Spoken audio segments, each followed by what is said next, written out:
Here's a program now for the course on the history of mathematics. It discusses the investigations in the 18th and 19th centuries by such mathematicians as Gauss, Bolyai and Lobachevsky of the parallel postulate of Euclid.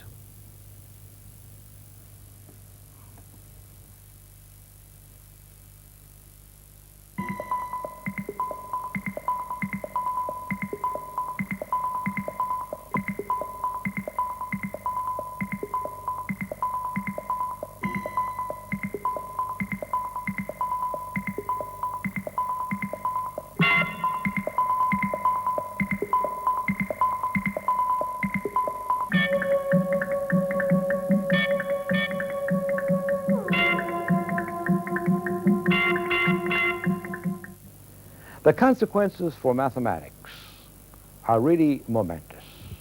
Mathematics had been regarded as an unquestionable body of truths, and now mathematicians had to abandon one of what one might call the sacred traditions about mathematics. It is not a body of truths. It presents a body of alternatives, and we will use that alternative which, at any one time, seems best suited to our scientific description of the physical world. What caused this decisive change in mathematical thinking was the creation of a non-Euclidean geometry, a geometry that differed from Euclid's assumptions in only one respect: parallel lines. In Book 1 of his Elements, Euclid proved that any two angles in a triangle add up to less than two right angles. But the converse, that if these two angles are together less than two right angles, then these lines meet and form a triangle, could not be proved. Euclid had to assume it instead. Now, this was very disturbing. Let's briefly see why. Let's take two triangles with their corresponding angles equal. Triangles like these are said to be similar. That is, they have the same shape. If, in addition, they have the same size, then they're said to be congruent.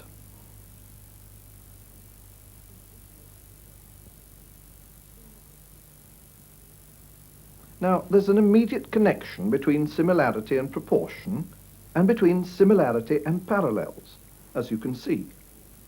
So, without a postulate guaranteeing properties of parallel lines, there are serious problems.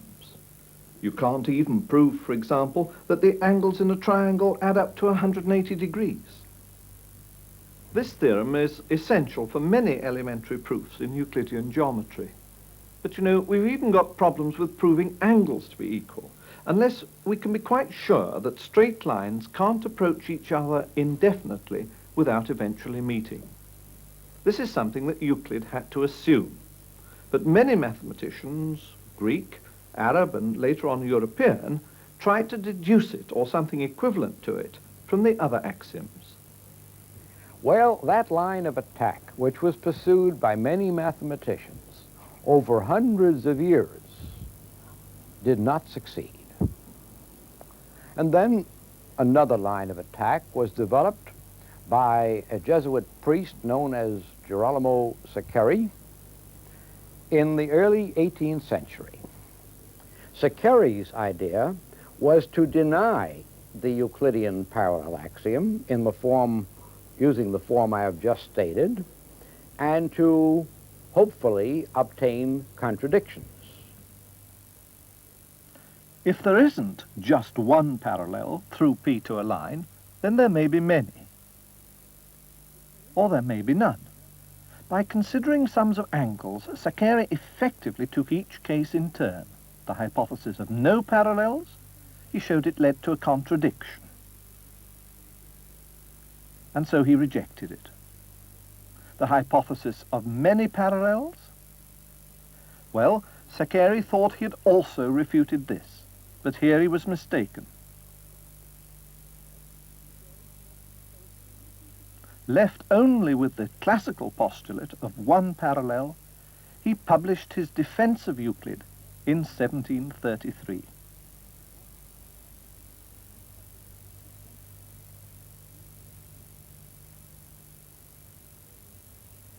However, later mathematicians realized that Szekely had not, in fact, deduced a contradiction by using the assumption of many parallel lines through the point P. And these men did follow up the consequences of using that axiom in place of the Euclidean parallel axiom. And they produced a number of interesting theorems. For example, in this geometry, which was later called hyperbolic geometry for reasons which are rather irrelevant, it turns out that the sum of the angles of a triangle is always less than 180 degrees. Moreover, the sum of the angles comes closer to 180 degrees as the area of the triangle becomes smaller, so that for a small triangle one would have difficulty in distinguishing the two geometries on the basis of the angle sum. Another very interesting theorem in this hyperbolic geometry is that if two triangles are similar, that means if the angles of one are equal respectively to the angles of the other, they are necessarily congruent.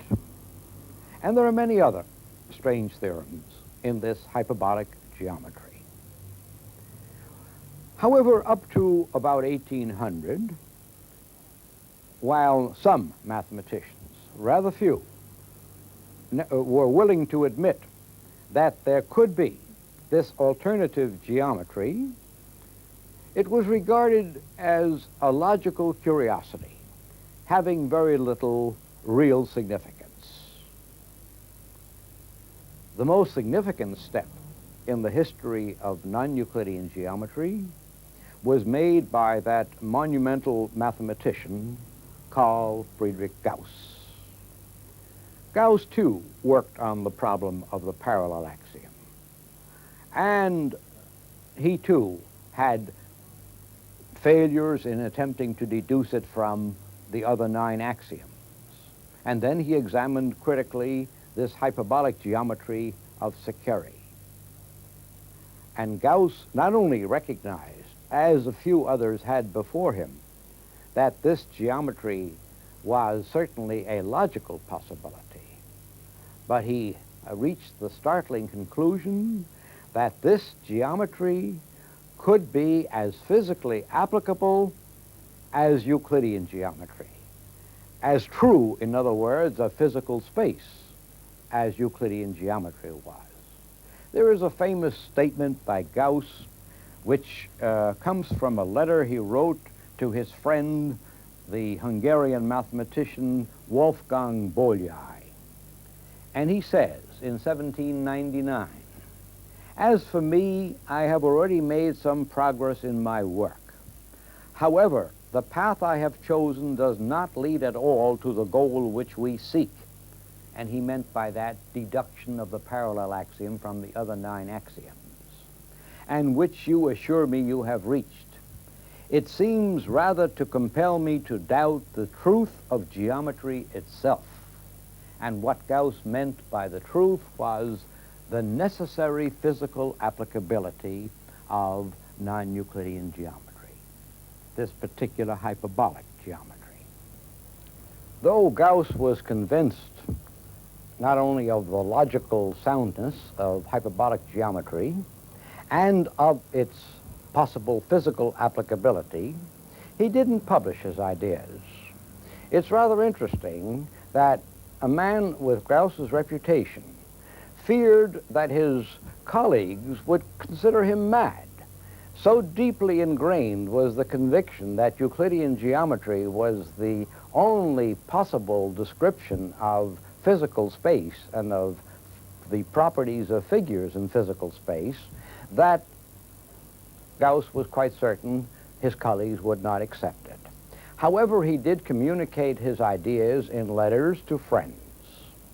And through these letters, 2 other men, Nicholas Lobachevsky, who was first a student and then a professor at the University of Kazan in Russia, and Johann Bolyai, who was a Hungarian army officer, did accept Gauss's ideas and published their versions of hyperbolic geometry.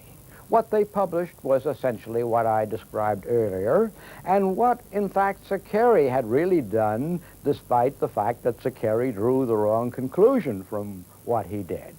And so the world became aware through publications of this hyperbolic geometry through the writings of Lobachevsky and Bolyai. Often these two men are given the major credit for the creation of hyperbolic geometry, though, in my own opinion, Gauss was the man behind all of this work. Lobachevsky and Bolyai's approaches were strikingly similar.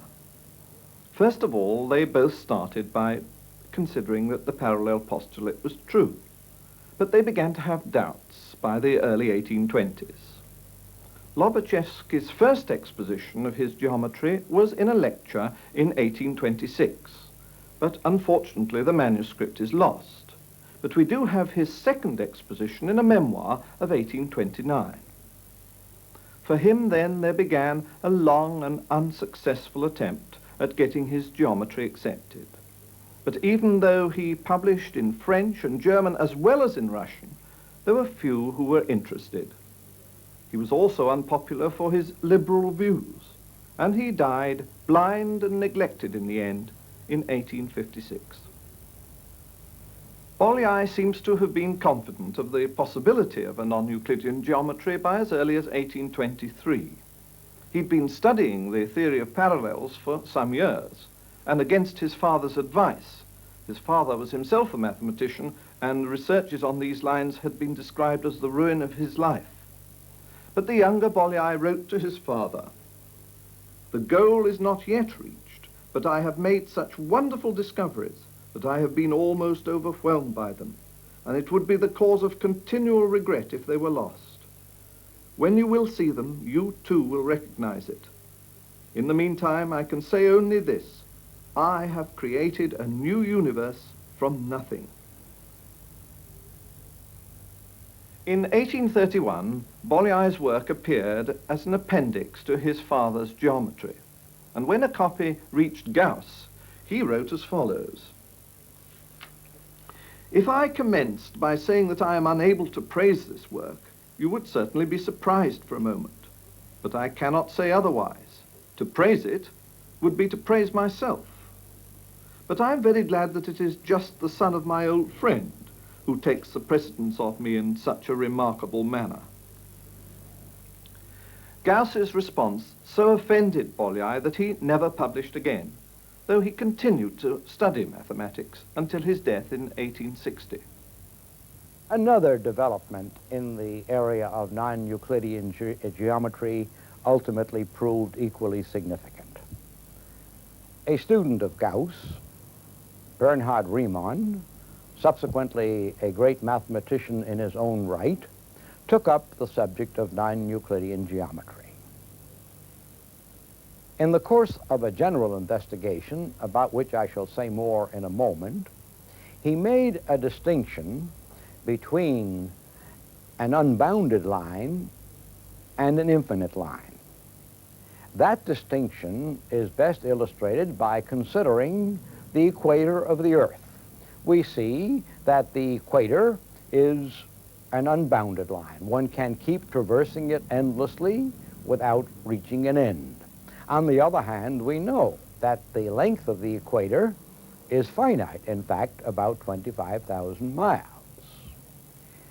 Other people took up this idea that we must change our notion of the straight line, and by incorporating also the axiom that there are no parallels to a given line through a given point, produced another non-Euclidean geometry, now called, for reasons which are irrelevant, elliptic geometry. Let's think of the Earth for a moment as a sphere, and let's define our straight lines on it to be the curves of shortest length, great circles as we call them, such as the equator or the Greenwich meridian. Well, now we can illustrate some of the theorems of elliptic geometry. For example, you can see that in this triangle, the angles must add up to more than 180 degrees, because both these are right angles, and there's this angle to add in as well. And also, in fact, similar triangles are necessarily congruent. But this spherical geometry was well known at the time, and in fact it guided research into non-Euclidean geometry in both the 18th and 19th centuries. So why was it that it was never actually considered to be a non-Euclidean geometry in its own right, and so an answer to this parallel problem? Well, we'll say something about this later on, but bear it in mind as we proceed. Well, we now have a third geometry, and the question of the applicability of this geometry to physical space was also raised. Again, no decision could be made on the basis of measurement. And so we now have three candidates, three geometries, which might all be equally applicable to physical space. There is another historical curiosity here, which is characteristic of many developments in mathematics. I have said that Bolyai and Lobachevsky published developments of hyperbolic geometry. Sakari, we may recall, concluded incorrectly that there were contradictions in this geometry. Bolyai and Lobachevsky did not believe there were any contradictions. However, they had no proof that if they continued to prove theorems, that they would not arrive at theorems that contradicted previously proven theorems. This problem is known as the problem of consistency. That is, how do we know that a branch of mathematics will not produce contradictions if carried far enough? Well, it is interesting that the mathematicians who accepted non-Euclidean geometry for a long time, those who did at least, accepted it without any proof of the consistency, something that really they should not have done. Fortunately, the consistency of non-Euclidean geometry was established largely through the use of models. One of these models was suggested by an Italian mathematician, Eugenio Beltrami, and the model is known as a pseudosphere. On this surface, if we take straight lines to mean the shortest distances between any 2 points, the properties of figures on this surface obey the theorems of hyperbolic geometry. For example, the sum of the angles of that triangle will be less than 180 degrees, and in fact will vary with the size of the triangle. Now we've already seen that a model of elliptic geometry is provided by the sphere, so long, of course, as we interpret straight line to mean great circle. Now, we get a great circle whenever we take a plane slice which passes through the center of the sphere. And so all longitudes are great circles, but there are many others, such as this one, for example. Now, you'll notice straight away that any two great circles have got to meet. But they meet, in fact, twice. In this case, again, over here. And any two common perpendiculars to a given line, such as here and here, where these two lines are common perpendiculars to the equator, well, they're going to meet as well, as they do at the top. And that's contrary to what happens in Euclidean geometry. Well, the pseudosphere and the sphere are figures in Euclidean space. If there were any contradictions in hyperbolic geometry or elliptic geometry, there would have to be contradictory theorems applying to the pseudosphere and to the sphere. But as figures in Euclidean space, if Euclidean geometry is consistent, there cannot be any contradictory theorems holding about the pseudosphere and the sphere. So that the proof of the consistency of these non-Euclidean geometries really depends upon the proof of the consistency of Euclidean geometry. But at this time in the history of mathematics, no mathematician would have dared to question the consistency of Euclidean geometry. Let's now think where all this is leading us. We can ask with Lobachevsky and Bolyai if the space in which we actually live is Euclidean or not. This may seem a rather strange question, but that's just because we're so used to seeing the space we live in as a Euclidean space. But we don't have to. Every time we look into a curved mirror, for example, the world that we see in it is distorted and non-Euclidean.